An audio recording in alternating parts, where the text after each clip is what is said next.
Black Panther, Wakanda Forever is officially out, and with that comes a brand new MCU storyline dealing with the continuation of the world of Wakanda. And in this video, I'm going to be giving my honest review and spoilers alert just in case. We are going to be talking about some things that are very impactful in the movie. But before we get started with that, my name is Anthony Salic. If you are new to the channel or you do enjoy this content, be sure to hit the like. Make sure to leave a comment, and hopefully you can all subscribe, as we are going to be talking about Black Panther Wakanda Forever and more MCU things in the future. Okay, so Black Panther Wakanda Forever, a very difficult movie overall. I remember when the film was first confirmed. I believe it might have been the D23 2019 when they first confirmed that Ryan Coogler was going to be directing the film. And of course, back then we all thought it was going to be just the continuation of T'Challa, and it was going to be either setting up, Namor or some other villain that we would have seen in the comics, etc., etc. And of course, we had the unfortunate passing of Chadwick Boseman in late 2020 in August. Now that I think about it, it's been 2 years since, well, a little bit more past than 2 years since Chadwick had passed away, and it really didn't hit me a whole lot. Of course, that was a very sad time, but watching this film, honestly, just it made me so sad, especially when you sort of remember that this guy was literally filming movies. You got to understand something. He was filming not just the Marvel movies, which he did 3 of during the time of his cancer, but he was doing so many more. I know he had that one Netflix movie that was dropping out. He had the other one with the Russos. I believe it was like 42 Street or something along those lines. Like, the guy was working, and it sucks because during this time he had cancer and he never told anybody. And he was so, one of the last things that I remember before he passed away was just how excited he was about filming the sequel. And obviously, cancer ended up winning that battle, and it just sucks that we don't know what people are going through until like it's too late. And it sucks because if he were still here, I guarantee you this film would have been easily like top 5 MCU films. But let's get on with it. Wakanda Forever, a movie that is, I would honestly say, is an impossible task for somebody to do. I mean, just like, how do you continue a story without T'Challa and move forward? And well, the answer that Ryan Coogler, at least my interpretation of it, was it's a story of grief. Like, we all have to grieve and mourn together in order for us to move forward as one. And I think that, going into the movie now, the movie picks up with T'Challa's death. It takes place after the blip, so it's after the 5 years, and we actually see Shuri trying her hardest to actually fix T'Challa or heal him because he's suffering from an illness as well. Fast forward a bit later during the opening, and we find out that she tries to recreate the herb. She ends up making it too late. T'Challa ends up passing away, and we essentially have a big funeral for him. And I mean, like, I gotta be honest with you, when I was watching this in the theaters, I mean, it was like the tension was real. You can actually feel sort of like that pain and sort of sadness when you had like the moments in which you see T'Challa's casket, or when Queen Ramona announces that he's dead, or when you get the Marvel Studios logo that has Chadwick Boseman instead of the typical MCU heroes. So again, they do a really, really good job of this, and I'm just so, like if this movie made me sad, but I'm glad that it did because that's the whole point. So fast forward a bit, we have a time skip of a year later, and we end up finding out that essentially what has happened is that, again, going into spoiler alerts, Riri Williams, who actually plays Ironheart, who we're going to talk about later down the line, she actually was able to create a vibranium detector that can detect vibranium throughout the ocean. And what ends up happening is the CIA and the U.S. government ends up using this in order to find vibranium that is scattered throughout the ocean. We end up finding out that there is vibranium in the ocean. However, it's not owned by Wakandans. It's instead owned by Talakans, which is Namor, the Submariner's people. Um, and essentially, the whole plot revolves around Namor trying to kill Riri while Wakanda is trying to protect her, mainly specifically Queen Ramonda and Shuri. And okay, this is gonna be very tricky because I don't really know where to come at this. The movie was great, fantastic. The characters, I truly did love where they were going with this. Of course, a lot of characters, mainly the Wakandans, all deal with that grief and stuff like that. That's sort of a part of their arcs, right? How they handle that sadness. Where do they continue off next? With Shuri, obviously, it's of course becoming the new Black Panther. With Queen Ramona, it's all about helping her daughter to try to mourn T'Challa's death. With Okoye, it's sort of learning to be on her own again instead of leading a whole army. She's out here leading, sort of being on her own, and she ends up taking the mantle of a new hero called the Midnight Angels. With M'Baku, it's sort of being that support and trying to help Shuri as well. With Nakia, it's mainly tracking down Shuri at the beginning, but then later on we end up finding out sort of what her true purpose in this film was, which I'll dive into that in a bit. And then we have Namor. Now, listen.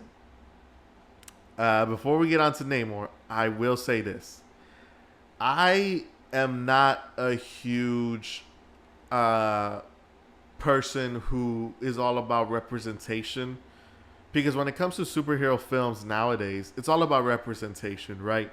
And, we get to see that a lot. We have a lot of Asian superheroes. We got a lot of women superheroes. We got a lot of black superheroes. And one of the things that I feel, and this is coming just from me, and I know that this may not be on everyone's mind, is that there is a lack of Hispanic superheroes in not just Marvel, but throughout DC. And I'm going to be honest, it was really, really cool to see a sort of new, like a new depiction of a Hispanic superhero, because we never really had a Hispanic superhero in terms of like them actually having that Hispanic blood in them. Like, for example, you had actors like Oscar Isaac who done Moon Knight, but Moon Knight's he's not like from Mexico or from Guatemala, right? He's Jewish, but he doesn't have that Hispanic within him. Namor does. And that was really, really cool. We actually do get to see sort of like, at one point they do go to Mexico, I believe it is, and they went to like the Aztec temples and stuff like that, or the pyramids, I'm sorry, and we got to see like some of the Hispanics being represented in that movie. It was really, really cool to see that. And Namor as a character was really, really amazing. One of the oldest Marvel superheroes, going back way, way, way back to like the late 30s. And I loved this depiction of Namor. I thought it was really, really cool. Obviously, with him being sort of like the Aquaman of the MCU, in terms of like he's a ruler, he is very powerful underwater. He has control of an army underwater, and he can just cause mayhem if he wants to. They did a great job of depicting this character. I really did love it. One of the things that I actually did enjoy was sort of the backstory. And even though we didn't get a whole lot to it, I thought it was great that we were able to sort of get a small snippet. Essentially, what Namor's whole gist is that he was born a mutant, which they did confirm. That was actually really, really cool. I remember my audience was like, yes, when they heard that he said that he was a mutant. So that's cool. But his whole thing is that he was born in, I believe, the late 1500s during the events of the Spanish American War. And during this event, I actually had to look it up a little bit.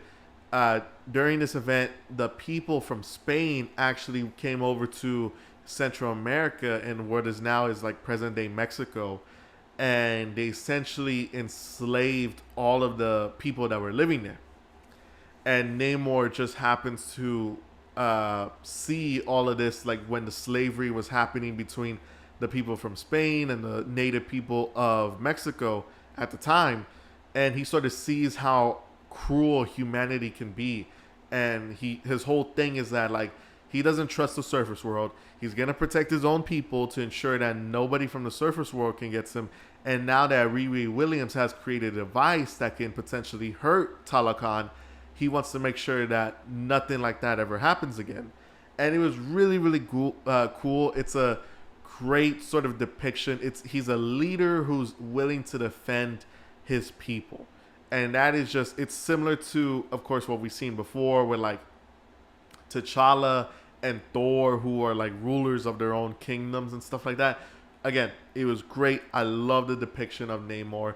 The battles in this film were absolutely amazing. I'm trying to remember. They had the car battle, the one that took place in MIT, or I don't even know where MIT is located. It took place in the U.S., and that was really, really cool. You also had battles between Namor when he invades Wakanda, and then you had the final battle in which the Wakandans and the Talakans end up fighting on board this huge vibranium ship. It was absolutely amazing, and everything looked beautiful. You could tell that there was a lot of practical sets done. The underwater scenes gave me very, very, very Avatar vibes, especially since the fact that the people, when outside of the ocean, they end up becoming blue, which is a sort of what is it? It's not like it's a sort of like a way to keep them alive, right? When they come outside of the surface, they become blue. So that was really, really cool. And I really overall did enjoy this. Now, here we go. The biggest part about this movie, to me, the Black Panther mantle. This is something that has been very critical and very talked about. Who's going to be taking up the role? Obviously, you can't have a title like Black Panther and not have a Black Panther. And they went with the obvious route. They went with Shuri. My honest opinions about that, it makes sense. I mean, here's the thing. I know that a lot of people have a lot to say about Shuri and the actress herself, Letitia Wright. For a story like that, it makes sense that it would be her. And I honestly am kind of happy that they went that route. It could, because like what else were they supposed to do? Were they gonna make Nakia the Black Panther? Were they gonna make sort of like, were they gonna make Okoye the Black Panther? The one thing I didn't agree or didn't like looking back on it was how the marketing for this film was just very, who's the next Black Panther? Like they could have just flat out told us, hey, it's Shuri as well. Because there wasn't no multiple Black Panthers like the rumors were stating. There was just one. He was in the third act. It was really, really cool to see. And that's it. Like, they could have just done that from the beginning of the marketing of this movie. It was just like, it's Shuri. Let's move on. It makes sense. She's in the royal family. Let's go. And I really did enjoy her suit. It was very, I don't even know. It's very slim. It's not like bulky like how T'Challa's is. Or specifically talking about like the Civil War suit. It's very much in line with the 2018 suit, where it's very slim. It can absorb the kinetic energy. It can release it. It's very, very dope. The fight between her and Namor. Ooh! I loved it. Namor's weakness, to sort of get into this, is essentially heat. If Namor's out in like a desert or in a very heated area, he essentially dehydrates and he pretty much ends up losing his strength. This becomes Shuri's sort of main focus is to essentially change the setting for Namor in order to defeat him. They have this big epic battle that I really thoroughly did enjoy, and we finally get the sort of moment in which Shuri has the chance to either kill him or spare him, and of course Shuri, sort of having that nobleness similar to her brother, ends up sparing Namor and essentially telling Namor to back off and to sort of make peace with the feud between the Wakandans and the Talakans. So we wrap this film up, and I just want to say this real quick. The film is amazing. The CGI is very, very good. There's a lot of... The music is amazing, dude. I mean, they went all out with this music. I forget who makes the music. I know his name's like Ludwig or something like that. And he is amazing. Here is sort of the ending part. So, Shuri ends up becoming the Black Panther. We see Ironheart. Oh, by the way, I didn't even talk about Ironheart. Ironheart was amazing. And it's very tricky because she's a character that's often, especially when she was first introduced, was hated because she's sort of been seen as like the replacement of Tony Stark. In this film, I think they did a great job with handling her. She was really, really fun, and I really did enjoy the way that they handled her. Sort of very similar to how T'Challa was in Civil War. They set her up here so that way she can have her own solo outing later. Thought it was great. Loved her sort of Mark 1, very chunky, and then her Mark 3 was very sort of like space alien tech. It was great. It was fun. And so finally, we're at the end of the film. M'Baku ends up becoming king, I believe, because he ends up trying to challenge people for the throne. And then we get the big post-credit scene, or the ending. Shuri ends up recalling all of her memories with T'Challa. We get flashbacks of Chadwick Boseman's performance throughout the first Black Panther movie. And we get the ending in which she burns her robes or her sort of clothing in order to move on from the passing of T'Challa. And we get the post-credit scene, and we get the reveal that Nakia has a son who is also named Prince T'Challa, the son of King T'Challa. As to how I feel about this, it makes sense that they would go this direction, and it's definitely a good idea to sort of handle this. Obviously, it's pretty obvious, and this is something that I might have a problem with later. And I'm going to mention it because I have two kind of problems with this film, but I'll mention this after I mention this part. Essentially, what they're trying to do is they're planting the seeds for the new T'Challa, T'Challa II, to grow up and then go to Wakanda to become the new king. That way, you can have a T'Challa in the MCU, but it's not a recast and sort of disrespecting what Chadwick Boseman left behind. And I'm okay with this. Obviously, it's just a post-credit scene. We're going to have to wait maybe years before we ever get something or some sort of continuation of this new T'Challa. And overall, I'm very curious to see where they're going to be handling this direction moving forward. Okay. As much as I love the movie, as much as I do, I have two pieces of criticisms that I actually don't really enjoy. The first one was sort of a specific scene, the Shuri ancestral scene. I don't like the fact that it was Michael B. Jordan instead of one of Shuri's members. Because here's the thing. You know, in a perfect world, if T'Challa had died but Chadwick was still alive, that would have been Chadwick Boseman right there in the ancestral plane. The fact that they use Killmonger really sort of it felt like just it came out of nowhere. Like, it was just sort of shoved in there for the sake of, hey, we need somebody else because T'Challa isn't here. I'm surprised that it wasn't, obviously T'Challa doesn't make sense, but I'm surprised that they didn't go with like Queen Ramonda, King T'Chaka, who is Shuri's father. You know, I'm surprised they didn't do any of these characters. Instead, they went with sort of like Michael B. Jordan's Killmonger, and the only reason that they use for it is that, much like Killmonger, they're both after vengeance to sort of kill the person responsible for their loved one's death. Obviously, when it comes to Killmonger, he's trying to get back at T'Challa because his father was the one who killed his father. And with Shuri, he's trying to get back at Namor because Namor killed her mother. I don't like the fact that they used Killmonger. I thought that might have been like an ass pull out of nowhere. Like, they just did that just for the sake of like having him there because we don't have Chadwick. I don't know. I'm not too sure about that. My second complaint for this film, the recasting T'Challa. I understand why they didn't choose to recast T'Challa.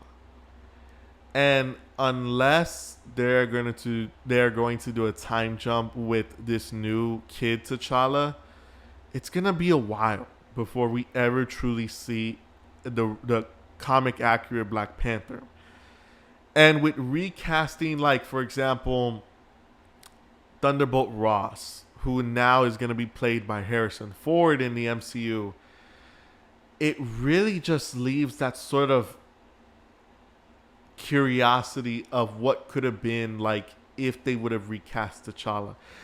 I am very on the side of they should have recast him for the sake of continuing the storyline. And I don't want to go on this too much, but here's the thing. Just because you recast T'Challa doesn't mean you take any value away from those first 4 films that he did. If you were to recast T'Challa tomorrow, that doesn't mean that the first Black Panther movie, Civil War, Infinity War, Endgame, all of a sudden lose value because of that. If anything, they gain more value because it's from an actor who's no longer with us. And because the fact that this story now doesn't have T'Challa, Ryan Coogler literally had to rewrite everything around it. And I felt that sort of had maybe like a downplay. And what could have been maybe even a better film with T'Challa is suddenly a question that we're never going to have answered. And again, I'm split between the recasting of T'Challa versus the no, we're going to move on from it. And again, it sort of has to do with that Thunderbolt Ross again, because Thunderbolt Ross has been in 5 MCU films. He's been in Incredible Hulk. He's been in Civil War, Infinity War, Endgame, Black Widow, and here's T'Challa, who's only been in 4 of those films, or who's been in less films, and then he gets the recast, or he doesn't get the recasting treatment. It's a bit split with me. I'm gonna have to think about it more later. I might make a separate video on my overall thoughts of the recasting T'Challa thing, but those are my only 2 things. This film was amazing, start to end. I was very emotional watching this, especially with the tributes to T'Challa. It was still a beautiful film with the characters from Wakanda and Namor and his characters. I can't wait to see where these characters come back, whether it be in a team-up film or a sequel. I cannot wait. The sky's the limit. Overall, I give this film a 8.5 out of 10. It is great. Do I love this film more than the first Black Panther? I gotta be honest with you. I like the first Black Panther more than this film. That doesn't mean that this film sucks. It is very, very good. I would say it's one of the best films in Phase 4 as the whole MCU. That's a little bit tricky. I might have to do a separate video ranking that. But I still love this film nevertheless. Thank you guys so much for watching my review. If you guys are new to the channel, be sure to leave a like, comment, and subscribe. My name is Anthony Salic, and I will see you all next time. Peace.